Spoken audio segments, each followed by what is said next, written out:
যোৱা 5 দিনৰ পৰা সমগ্ৰ অসমত শোকৰ ছাঁ।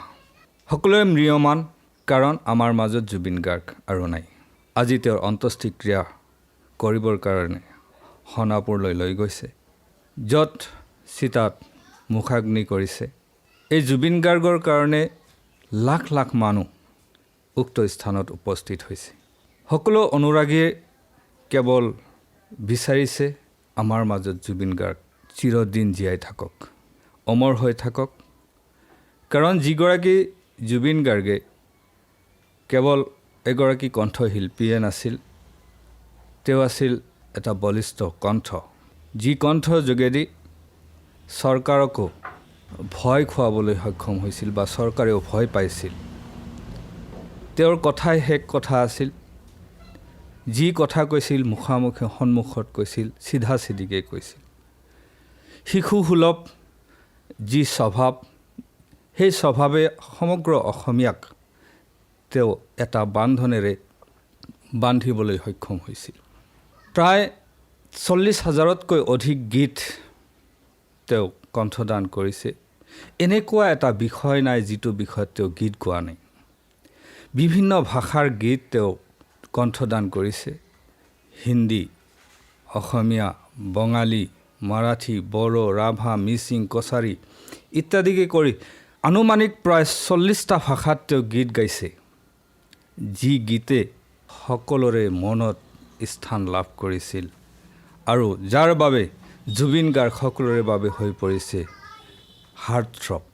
এনেকুৱা এগৰাকী কণ্ঠশিল্পী আমি অসমীয়া হিচাপে পুনৰ পাম নে নাই তাৰো সন্দেহ আছে।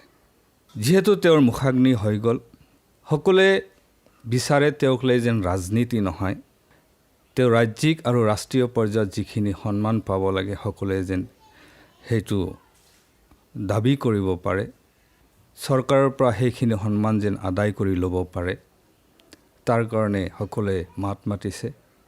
কিছুমান ব্যক্তিয়ে এই জুবিন গাৰ্গক লৈ বহু কথাই বা কটুক্তিও মন্তব্য কৰিছে। জুবিন গাৰ্গ কোন? আজি তাৰ প্ৰমাণ চাওক, জুবিন গাৰ্গ আচলতে কি আছিলে। যি জুবিন গাৰ্গে কোনো জাতি ধৰ্মক বিশ্বাস কৰা নাছিল। তেওঁৰ কথাৰ উদ্দেশ্য এইটো আছিল যে মোৰ ওচৰত সকলো জাতি, ভাষা, ধৰ্ম একেটাই, চব এক।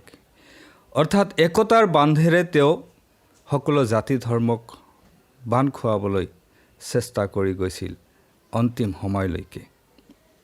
গতিকে তেওঁ অসমীয়া জাতিৰ কাৰণে যিখিনি অৱদান দি গ'ল, এইখিনি আমাৰ অসমীয়া জাতিৰ সম্পদ।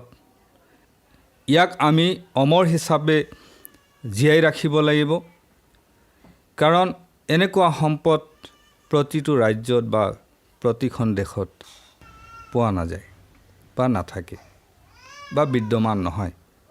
গতিকে এইগৰাকী মহান শিল্পীক আমি আমাৰ মাজত জীয়াই ৰাখিম, তেওঁৰ গীত আমি সংৰক্ষণ কৰিম। তাৰ কাৰণে আমি সমগ্ৰ অসমবাসীয়ে পণ ল'ব লাগিব, যেন প্ৰজন্মৰ পিছত প্ৰজন্মই আহি গম পায় যে জুবিন গাৰ্গ কোন আছিল, জুবিন গাৰ্গৰ গীত কি আছিল।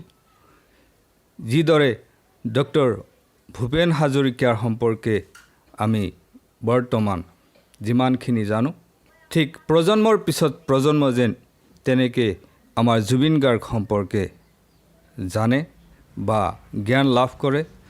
আৰু মোৰ ব্যক্তিগতভাৱে এটা দাবী উত্থাপন কৰিম যে শিক্ষা সমাজত বা স্কুলীয়া পাঠ্যক্ৰমত এই জুবিন গাৰ্গ সম্পৰ্কে যেন কোনো এটা পাঠ পায়, যি পাঠৰ যোগেদি সৰুৰ পৰাই আমাৰ ছাত্ৰ ছাত্ৰীসকলে জুবিন গাৰ্গৰ জ্ঞান বা জুবিন গাৰ্গ সম্পৰ্কে অভিজ্ঞতা লাভ কৰে। তাৰ কাৰণে মই এটি ব্যক্তিগতভাৱে দাবী জনাই মই আজি এই ভিডিঅ'টিৰ পৰা বিদায় মাগিছোঁ।